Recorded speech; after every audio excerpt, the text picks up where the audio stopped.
முன்னாள் நாடாளுமன்ற உறுப்பினரும் தமிழரசு கட்சியின் பொதுச் செயலாளருமான சுமந்திரன் அவர்கள் வடக்கு மாகாணத்தின் முதலமைச்சரானால் அதுதான் எனது அரசியலின் கடைசி நாள் என்று நாடாளுமன்ற உறுப்பினர் அர்ச்சுனா ராமநாதன் அவர்கள் தெரிவித்திருக்கின்றார். குற்றப்புலனாய்வு திணைக்களத்தில் வாக்குமூலம் வழங்கிவிட்டு ஊடகங்களுக்கு கருத்து தெரிவிக்கின்ற போதே அவர் இந்த விடயத்தை குறிப்பிட்டிருக்கின்றார்.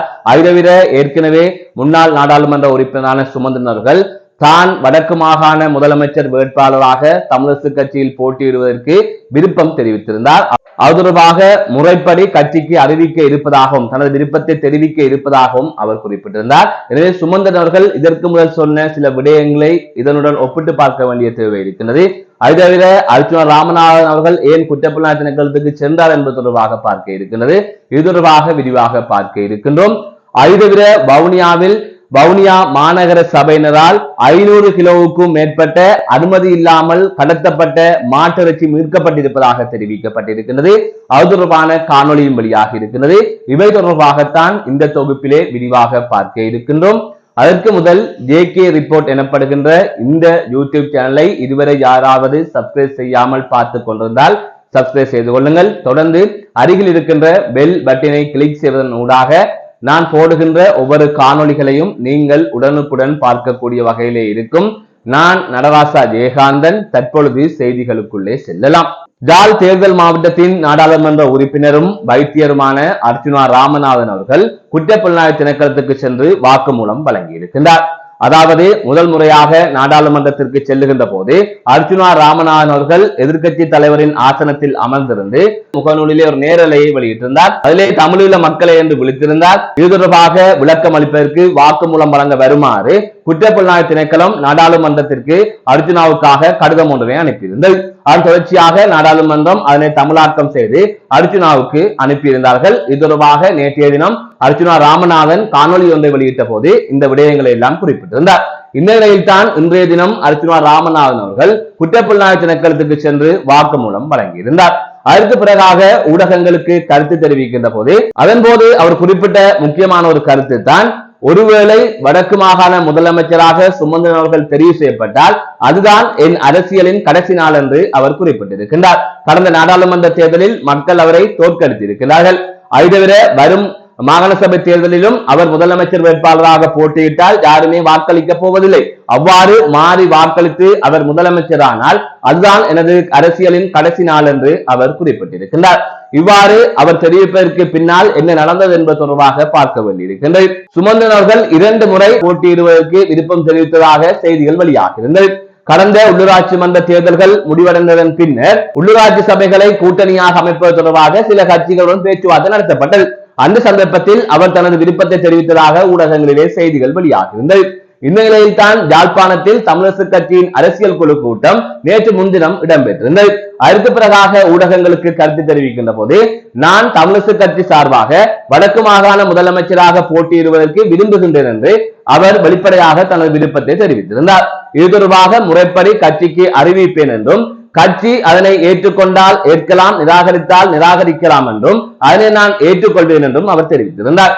அதை தவிர இதற்கு தகுதியான வேறொரு நபர் அதிலே போட்டியிட இருக்கின்றார் அல்லது கட்சி தெரிவு செய்கின்றது என்று சொன்னால் அதற்கும் நான் கட்டுப்படுவேன் என்று அவர் குறிப்பிட்டிருக்கின்றார்.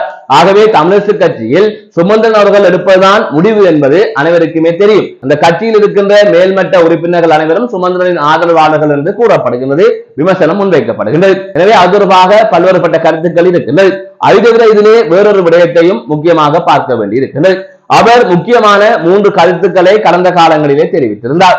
அதிலே ஒன்று, நாடாளுமன்ற தேர்தலில் போட்டியிட்டு தோல்வி அடைகின்ற ஒருவர் அடுத்த முறையும் நாடாளுமன்ற தேர்தலில் போட்டியிட முடியாது, அவர்களுக்காக போட்டியிடுவதற்காக வாய்ப்பு வழங்கப்படாது என்கின்ற அடிப்படையிலே குறிப்பிட்டிருந்தார். மக்கள் நிராகரித்ததன் பின்னர் மீண்டும் அவர்கள் எவ்வாறு போட்டியிடலாம் என்பது போல ஒரு கேள்வியை எழுப்பியிருந்தார். அதை தவிர கடந்த நாடாளுமன்ற தேர்தலுக்கு முதல் நடந்த நாடாளுமன்ற தேர்தலில், அதாவது சிறிதரன் அவர்கள் சுமந்திரனுக்கு ஆதரவாக செயற்பட்ட அந்த நாடாளுமன்ற தேர்தலிலே தமிழரசு கட்சியின் அப்போதைய தலைவராக இருந்த மாவை சேனாதிராஜா அவர்கள் ஜாழ் தேர்தல் மாவட்டத்தில் போட்டியிட்டு தோல்வியடைந்தார். அந்த சந்தர்ப்பத்தில் சுமந்திரனும் அதேவேளை சிறுவனும் இணைந்து ஊடகங்களுக்கு கருத்து தெரிவிக்கின்ற போது இவ்வாறு மக்களால் நிராகரிக்கப்பட்ட ஒருவர் தமிழரசு கட்சி தலைவராக தொடர்ந்து இருக்க முடியாது என்கின்ற அடிப்படையிலே கருத்துக்களை தெரிவித்திருந்தார்கள். அவர் பதவி விலக வேண்டும் என்றும் சுமந்திரன் குறிப்பிட்டிருந்தார். அது தவிர இன்னும் ஒரு கருத்தையும் அவர் குறிப்பிட்டிருந்தார். அதாவது நாடாளுமன்ற தேர்தலில் போட்டியிட்டு தோல்வியடைந்த ஒருவருக்கு தேசிய பட்டியல் வழங்கக்கூடாது, நான் தோல்வியடைந்தால் தேசிய பட்டியலின் ஊடாக நாடாளுமன்றம் செல்ல மாட்டேன் என்றும் அவர் குறிப்பிட்டிருந்தார். இவ்வாறு பல கருத்துக்களை அவர் தெரிவித்திருந்தார்.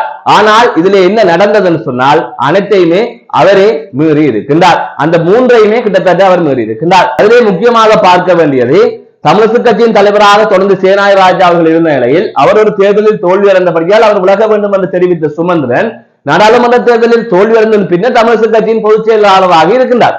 அதை தவிர கடந்த நாடாளுமன்ற தேர்தலில் போட்டியிட்டு தோல்வி அடைந்த சுமந்திரன் அவர்கள் வடக்கு மாகாண முதலமைச்சர் வேட்பாளராக களமிறங்க வேண்டும் என்று தனது ஆசையை தெரிவித்திருக்கிறார். ஆகவே தோல்வியடைந்த ஒருவரை, ஒரு நாடாளுமன்ற தேர்தலில் தோல்வியடைந்த ஒருவரை இவ்வாறு முதலமைச்சர் வேட்பாளராக முன்னிறுத்துவது, அதற்கு தானே விருப்பத்தை தெரிவிக்கலாம் என்கின்ற கேள்வியை சுமந்திரன் தனக்குள்ளே கேட்டுக்கொள்ள வேண்டும். அது தவிர தமிழரசு கட்சி சார்பாக போட்டியிட்டு வன்னி தேர்தல் மாவட்டத்திலே தோல்வியடைந்த சத்தியலிங்கத்தை அவர் தேசிய பட்டியலின் ஊடாக, தமிழரசு கட்சியை கிடைத்த தேசிய பட்டியலின் ஊடாக நாடாளுமன்றத்துக்கு அனுப்பியிருக்கிறார். அதற்கு பிறகாக சத்தியலிங்கம் பொதுச் செயலாளராக இருந்து விலகியதன் பின்னர் இவர் அந்த பொறுப்பை ஏற்று பொதுச் செயலாளரானார். ஆகவே இதற்கு பின்னாலும் அவர்களுக்குள் ஒரு கூட்டுச்சதி இருந்ததாக பல குற்றச்சாட்டுகள் முன்வைக்கப்பட்டது. அப்போது பல விமர்சனங்களும் முன்வைக்கப்பட்டது.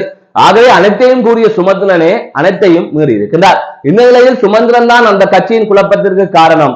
அவர் தமிழ் தேசிய அரசியலை புறக்கணிக்கின்றார், சிங்கள அரசியலைத்தான் இங்கு முன்னிறுத்துகின்றார், அதாவது தென்னிலங்கை மக்களின் அரசியலைத்தான் முன்னிறுத்துகின்றார். அவரது கருத்துக்கள் எதுவும் தமிழ் தேசிய அரசியலுடன் உடன்படவில்லை என்று மக்கள் எதிர்க்கின்றார்கள், தமிழ் மக்கள் எதிர்க்கின்றார்கள், விமர்சனத்தை முன்வைக்கின்றார்கள்.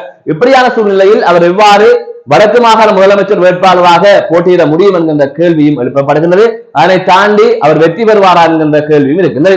எது எப்படியோ சுமந்திரன் அவர்கள் ஒரு முடிவெடுத்தால் அதனை சரியாக செய்வதில் அவர் வல்லவர் என்பது தெரியும். அதற்கு ஏற்றாற்போல் அவர் விரும்பினால், அவர் விரும்பி இருக்கின்றார், ஆகவே அவர்தான் வடக்கு மாகாண முதலமைச்சர் வேட்பாளராக போட்டியிடுவார் என்பதை இப்போதே உறுதியாக சொல்லிக் கொள்ளலாம். அதிலே மாற்று கருத்து இல்லை. அப்படித்தான் அது வந்து முடியும். எனவே அவர் வெற்றி பெறுவாரா இல்லையா, தமிழரசு கட்சி ஆட்சியை பிடிக்குமா இல்லையா என்பதை பொறுத்திருந்துதான் பார்க்க வேண்டும். மற்றொரு செய்தியாக வவுனியா மாநகர சபையினால் சட்டவிரோதமாக கொண்டு செல்லப்பட்ட மாட்டிறைச்சி மீட்கப்பட்டிருப்பதாக தெரிவிக்கப்பட்டிருக்கிறது. தனியார் பேருந்தொன்றில் இவ்வாறு சட்டவிரோதமான மாட்டிறைச்சிகள் உடற்பையில் கட்டப்பட்டு கொண்டு வந்து தாண்டிக்குளம் சந்தையில் இறக்கப்பட்டு முச்சக்கர வண்டியில் ஏற்றப்பட்டுக் கொண்டிருந்தது.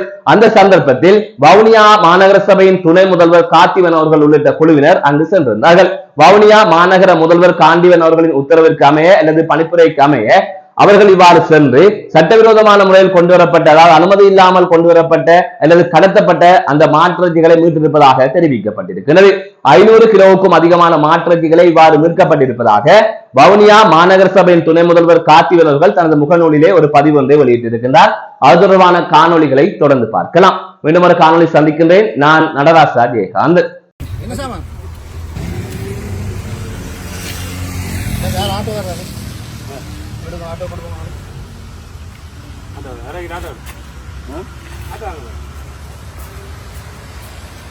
ஆட்டோ சாமான்